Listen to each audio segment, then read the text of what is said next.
दोस्तों, आप तो जानते ही होंगे कि कलयुग के बाद कौन सा युग आएगा। उस युग का नाम है सतयुग। ज्योतिष और पौराणिक ग्रंथों में युगों के वर्णन अलग अलग है। ग्रंथों के अनुसार 4 युग होते हैं, जो है सतयुग, त्रेतायुग, द्वापर और कलयुग। कहते हैं कि कलयुग में पाप अपने चरम पर होता है। वर्तमान में यही कलिकाल यानी कलयुग चल रहा है। कलयुग के बाद ऋषि मुनि फिर धरती पर अवतरित होंगे। परिवर्तन सृष्टि का एक अंतर्निहित नियम है और वर्तमान युग सभी युगों के 22वें चक्र का प्रतिनिधित्व करता है।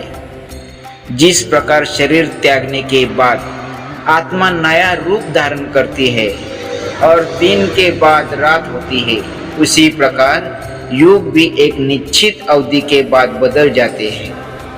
विष्णु पुराण वर्णन करता है कि कलयुग आएगा जब दुनिया की पाप की सीमा बढ़ जाएगी और लोग महसूस करेंगे कि अंधकार का युग शुरू हो गया है।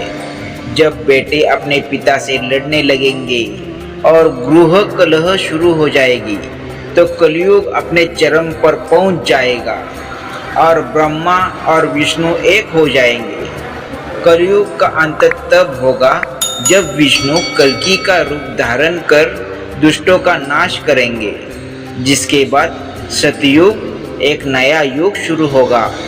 कलयुग का अंत आते आते कलयुग 4,32,000 वर्ष का होगा, जिसमें से 5,121 वर्ष ही बीते हैं।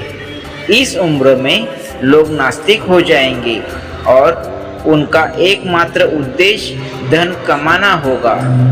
नदियाँ सूख जाएगी, गाय दूध देना बंद कर देगी और पिता, पुत्री और भाइयों के संबंध समाप्त हो जाएंगे।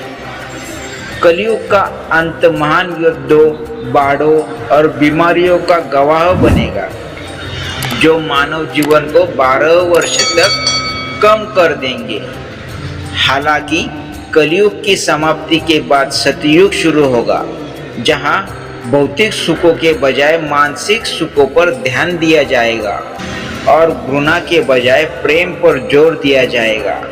सतयुग 17,28,000 वर्ष का होगा और मनुष्य की आयु 4,000 से 10,000 वर्ष तक होगी।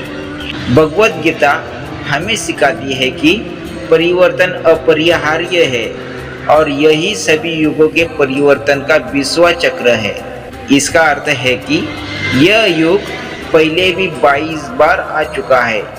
जैसे हमारी आत्मा मृत्यु के बाद शरीर को छोड़कर दूसरा रूप धारण कर लेती है, वैसे ही एक निश्चित अवधि के बाद युग बदल जाता है।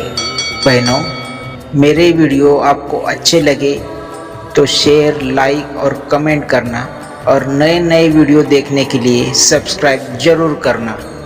जय श्री कृष्ण।